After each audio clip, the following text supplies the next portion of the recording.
3, we will wrap up a number of reforming movements in Scotland and continental Europe and also discuss the Catholic Counter-Reformation.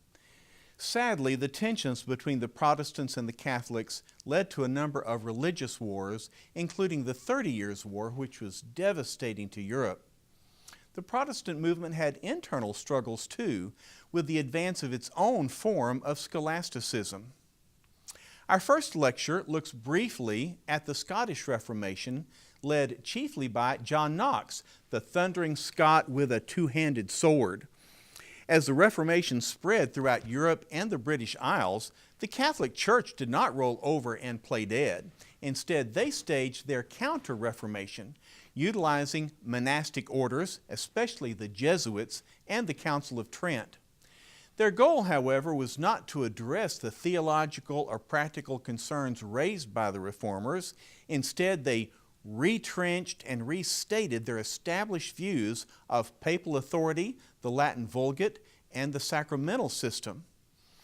Ultimately, the religious conflicts led to a series of wars capped off by the 30 Years' War that started in 1618. The destruction of the war was catastrophic.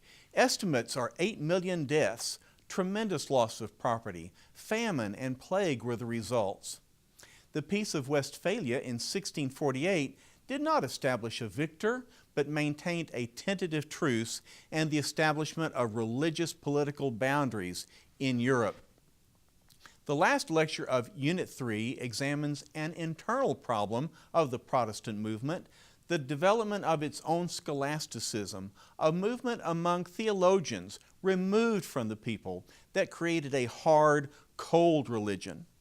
It was during this period that Jacob Arminius came to prominence in the Netherlands, proposing a challenge to the Calvinistic doctrine of predestination.